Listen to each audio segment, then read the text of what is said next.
In a world where technology is now blamed for increased isolation, polarization and disconnection, is it reasonable to argue that tech could also be the solution? That's the idea behind consciousness hacking. I think when people speak about consciousness hacking, they think of it as the tools and strategies by which humans can alter their own experience. Because there's a lot more awareness now of the dangers of technology. People are starting to realize the effect that social media and mobile phones are having on our attention spans, but you're sort of taking a much more utopian view than that. You actually think that technology can be the solution as well as the problem. Maybe let's outline what we think the problem is first before we... Sure. So I don't have a utopian view. I'd consider myself a techno-realist, and somewhere between a techno-realist and a techno-optimist, contingent upon certain conditions changing.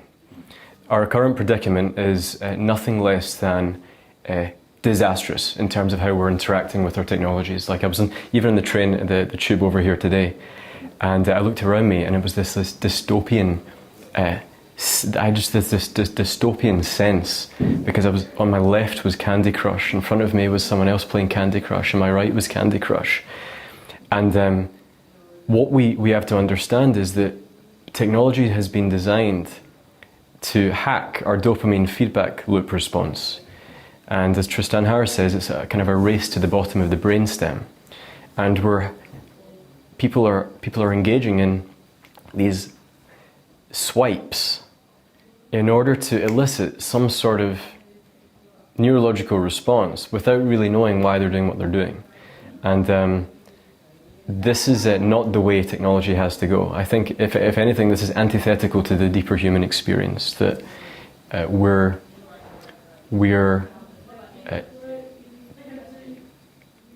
manipulating very basic human vulnerabilities and using it in order to basically sell more stuff.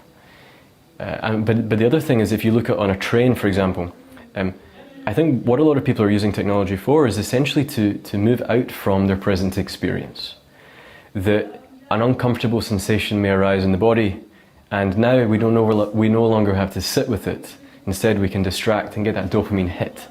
And that is very, very problematic, both from a spiritual perspective, in terms of being able to really be okay with what is, but also from a societal perspective. Our current technological landscape is creating fragile humans and essentially traumatized ones. We're looking for these addictive dopamine loops because we can't handle what is. It's almost like we're turning into different kinds of creatures. What does a human being look like without an attention span? What does a human being look like if they're constantly distracted all the time? That's a kind of a mass experiment that's going on at the moment. We build our tools, and then we create our tools, and then our tools create us. I mean, ADD and concentration difficulties are ubiquitous now, and it's because we're training our brains to respond to higher and higher levels of audio and visual stimulation. So that now no longer is a book sufficiently adequate for the brain and body to be satisfied with. We need more and more. It's addiction. It's the same mechanics of addiction that we see with drugs, we're seeing with tech. We need more of a stimulus to create the same response. And so when I speak about the benefits of technology, I want to emphasize the way it currently is not the thing. It feels like there's quite a lot of branching off points here. I mean, the one thing that I'm really struck by is Daniel Schmachtenberger talks about this, that addiction is the most profitable form of capitalism, or the most profitable form of relationship between any business and its client, if you can get your customer addicted to something. So I know we'd like to kind of unpack it and maybe talk about how technology might be used in another way, but isn't the deeper question how in a inherently exploitative dynamic, how can you move away from that, because all of the incentives are leading in the other direction? Yeah. No, it's a massive question, and I think the question, can we build competitive, as in when I use the word competitive, I mean successful, non-addictive tools in a capitalist system? Because ultimately, because of our, especially with mobile phone software, our profit models are based on ad revenue, and ad revenue is contingent upon how much time the user has spent on screen. Obviously, if you're a company and you're looking to maximize shareholder value, as is in your duty and profit maximization, and you can choose to have your consumers on a screen for 10 seconds versus 5 seconds, you're going to choose the former. It's built into the economics. And this attention economy, as Tristan and the Centre for Humane Technology speak to, this is extremely distorting. And so I think ultimately what a new paradigm of technology has to look like is some sort of juxtaposition of a new tool with a new system that doesn't just reward in which addiction isn't the inevitable emergent outcome. So, and I'm interested to hear you talk a bit more about those technologies, sort of the technological side of things, before maybe we sort of swing back round to whether that's even possible to shift wholesale towards that within what you might call a game A or a kind of rivalrous capitalist economy. Yeah. One thing I want to say, a big emphasis of consciousness hacking is not really is not just what are we building, but really where are we building from. And we have to understand that the things that we build and that which we create are expressions and extensions of us. That we are building tools that addict and tools that harm because our consciousness is informing that creation process. We're creating, systematizing and abstract things that are disconnected from the heart because we're building from a certain level of rationality, abstraction and logic. I think a big part of this consciousness hacking movement is, what would exponential creation look like if it were built from the heart? And to say that differently, if we do not start to build from a more integrated place and we continue to have many 25-year-old programmers with exponential capacities at their hands, that's catastrophic. Like, that is not a good thing. We need to build our tools from a deeper place, a place of wisdom. And I think what you feel and what a lot of us feel is that our tech process is so out of alignment with deeper wisdom, life's natural flow. That has to shift. But for that to shift, we need a full reorientation for what tech is all about. Is it about extracting from the ground in a linear way that isn't circular? No. Is it about addicting people? No. Is it about causing exponential species level harm? No. It's out of alignment with the deeper impulse of life. And I think we all feel that. I think a lot of people have this resistance to technology, and it's a very intuitive resistance. It's plastic, it's not sustainable. We need to be careful as to what we're actually scaling. And a big part of what we focus on is, let's build from deeper and deeper places of consciousness. I'd love to get a few examples. I've heard you talk about this before, so I'd love to get some of the examples of how tech could be used in a different way, or is being used in a different way. Yeah, so I spoke just there to the inputs into tech, like where are we building from, and then we also have to ask what are we actually building, so the tools. What we're interested in is, how do we make technology actually nourishing to the human being? Let's say tech is on a scale of -10 to +10, -10 being it does utmost harm, +10 saying it does like the utmost good. A lot of our tech is probably at the level of maybe -3 or -4 to the human experience. A lot of people are calling for tech to be at a 0. It's ethical, it's neutral. What we're saying is, what would it look like if tech actually brought us closer together? It deepened our human experience, helped rather than hindered our emotional, psychological and spiritual development. And so, for example, you have version 1.0 of a consciousness hacking technology would be something like biofeedback for meditation. You wear a headband like the Muse. It gives you audio signals as to whether or not you're in a meditative state or not. It augments and encourages the meditation process, and you can actually improve performance, it's probably the wrong word to use for meditation, but make the learning loop more effective. So there's biofeedback tools, there's even Headspace or waking up on your phone as a meditation tech, but that's all just like version 1.0 of what's out there. And this is often called transformative technologies. Version 2, there's some really more advanced stuff coming out right now. So for example, you've heard me speak before about ultrasonic neuromodulation, which is ultrasound to the brain, which Jay Sanguinetti and Shinzen Young, the meditation teacher, is Shinzen, and Jay is a researcher at the University of Arizona, have showed that isolating some very small ultrasound waves to a very specific part of the brain can lead to massive reductions in internal narrative and self-rumination. So the question is, if people are 1 in 4 people in the UK have a mental health disorder at any one time, what if they had access to tools that could help to calm down their nervous systems, heal from their trauma? This stuff is actually beginning to emerge. That's on the mental health side of things, but then you also look at the more systemic impacts. So for example, the climate change narrative is failing right now because reason and science doesn't seem to be getting through in terms of a policy. And I think a large part of that is because ideas operate at one level, but experience kind of deepens into another. And so some studies have come out that show that seeing a coral reef, or one study in particular, seeing a coral reef decimate in virtual reality in one experience leads to the user actually having a marked reduction in things like energy consumption, increase in recycling, months and months down the line from that single experience. You can use the same VR for empathy, things like that.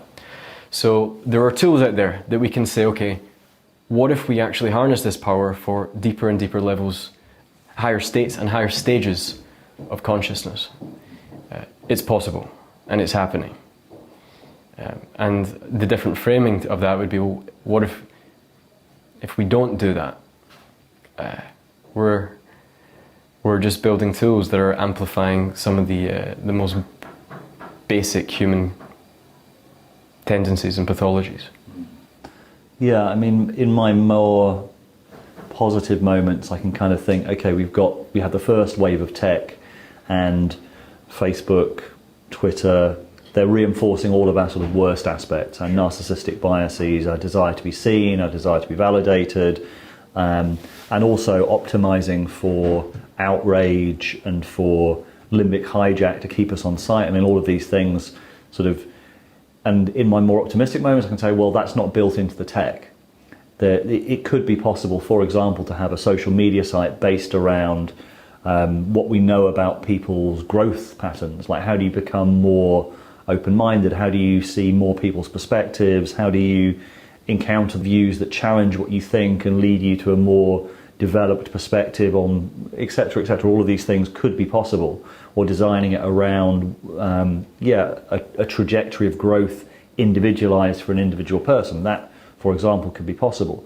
But then we run into the difficulty of thinking, but the reason that these platforms are optimized for this is because that is what's rewarded. Attention is rewarded. Outrage makes for a sticky site. That means that people are interacting with it. And it seems difficult to see how anything oriented towards a more holistic vision, for want of a better word, would be able to compete in a marketplace with a world that's oriented around stickiness and outrage and those features.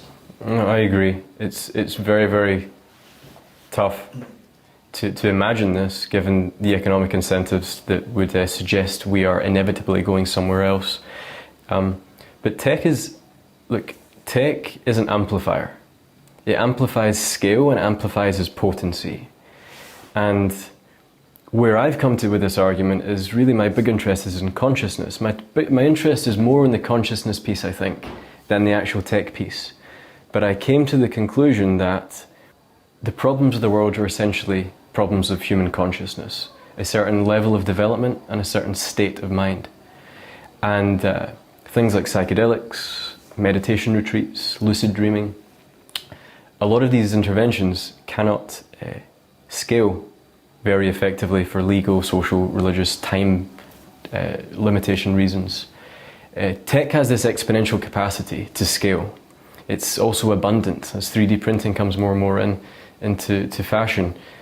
And so the question is we have this capacity to scale tech, and if we were to reorient that towards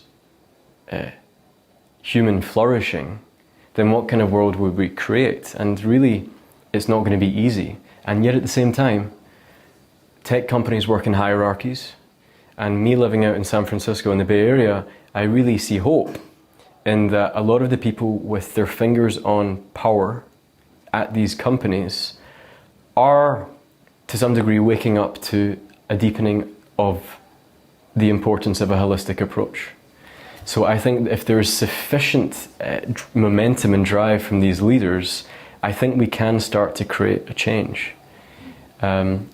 I think it has to be juxtaposed with, I think like you rightly say, some sort of incentives change. Let me say it differently. I think the merging of technology and higher human consciousness is potentially the most important synergy of the 21st century. Technology has this amplification capacity of exponentiality, of scale, of power. So we're going to be amplifying something. If we amplify these base human tendencies of greed, of anger, of hatred, we're in trouble. If we amplify love, compassion, connection, higher states of human consciousness, that's a different game altogether. And I think we can. I agree with the first bit. I'm more skeptical about the second bit, I think we can. Why do you think we can? I think we can for a number of reasons. The first is people think psychedelics can change the world, right? We've met those people.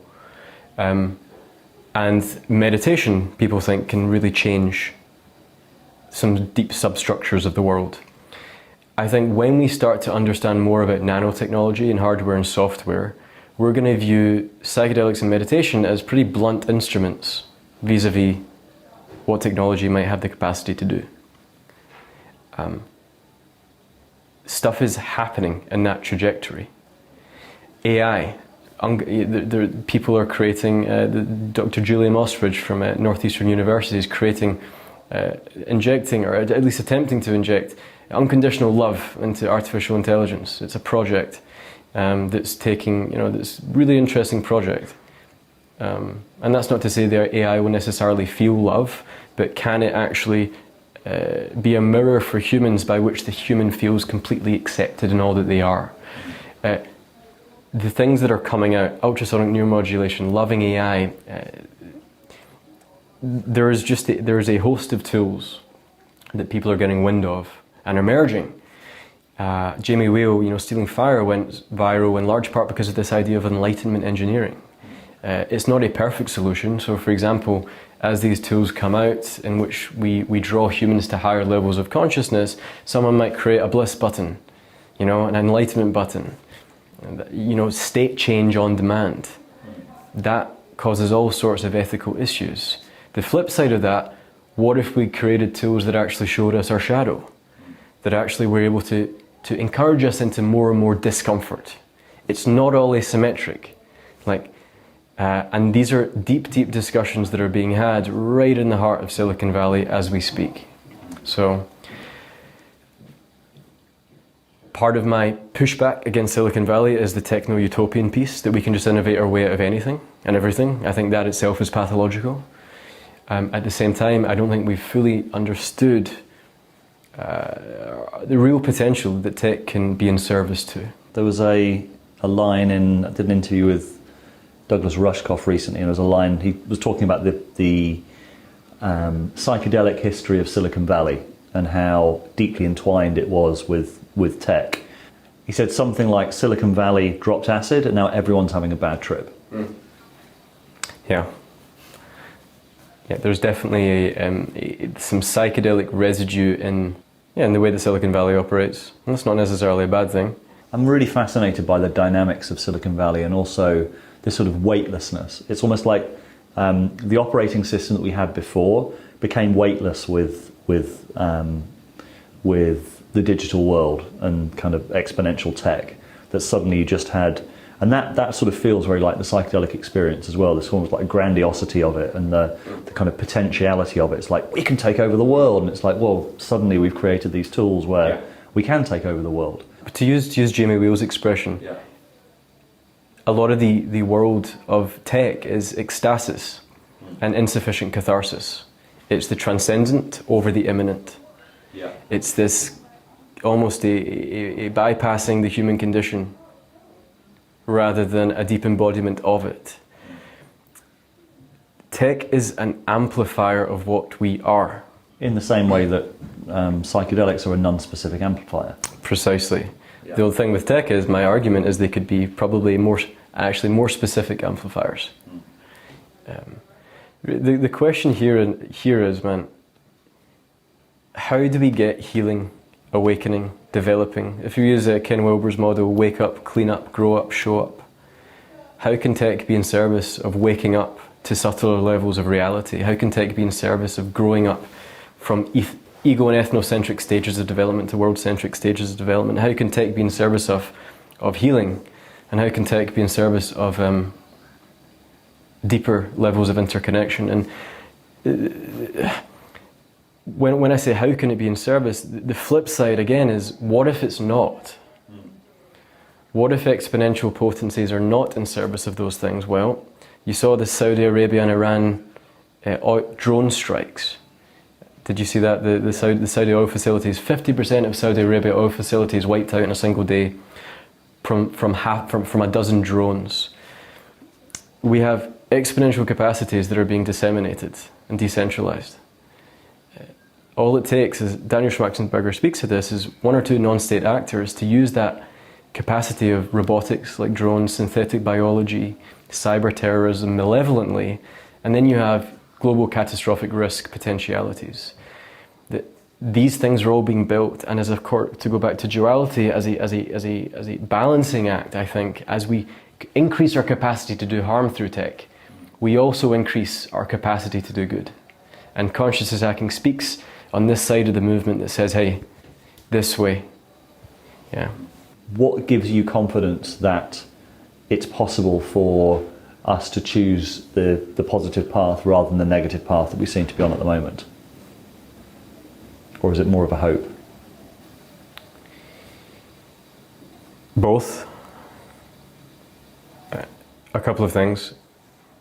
A lot of the people who I've had the opportunity to come into contact with in San Francisco are people who have been very successful at, say, Game A. And there's liquidity going this way. And there's also just a deep human need that eventually we woke up to the fact that cigarettes were bad for us and that stuff had to change. And I think at the same time, to some degree, demand does create supply. So I think this combination of people who are at the top of this so-called tech hierarchy, in my experience, waking up to the necessity for this shift, and the inevitable rise in people saying, hey, like, this ain't good enough, I'm addicted. I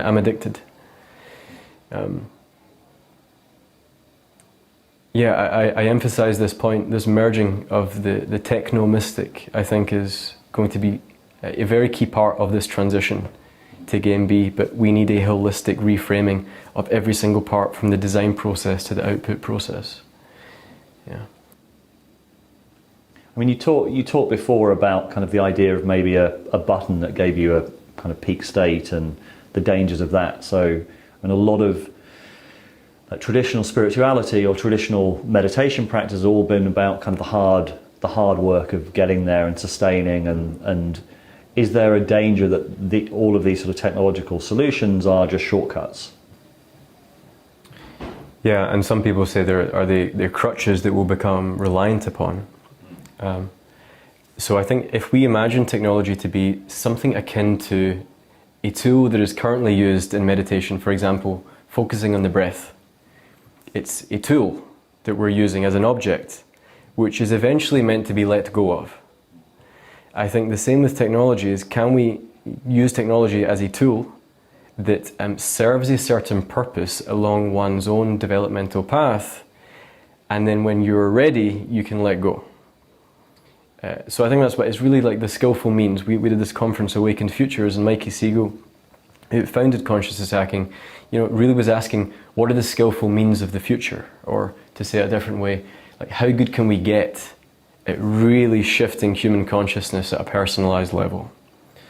So that's the first bit I'd say. The second bit is, inevitably there are going to be unintended consequences of benevolent and nourishing technology. For example, people might become addicted to the high, and then we'll need clinics to heal that.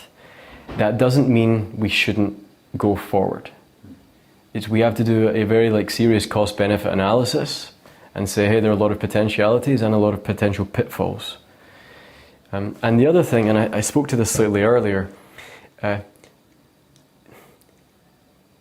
this hedonic treadmill that we're on of blissing out, if we build technology that way, not a good thing. If we build our tools that basically allow us to deepen into our own experience, which by necessity is the whole, the plethora of human experience from negative to positive, that's a different innovation altogether. So these can be shortcuts if they're designed in the wrong way. There could be some sort of non-dual transcendent function button. That's not what we're calling for here. It's how do we align our technology from a place of wisdom and in order to enhance wisdom. And wisdom is not hedonism. I hope you're right. You're skeptical still. I'll convince you one day, Fuller. Yeah. What do you make of it? Vote below. Rebel Wisdom is a new sense-making platform, bringing together the most rebellious and inspiring thinkers from around the world. If you're enjoying our content, then you can help us make more by becoming a subscriber, which will give you access to a load of exclusive films. Also, you can then join our group Zoom calls to discuss the ideas in the films, and you can send us ideas for questions for upcoming interviews. And if you're a regular viewer, you'll know we talk a lot about the value of embodying or actually living out the ideas that we talk about. So that's why we run regular events in London. Check out the links on the website for more. And hope to see you soon.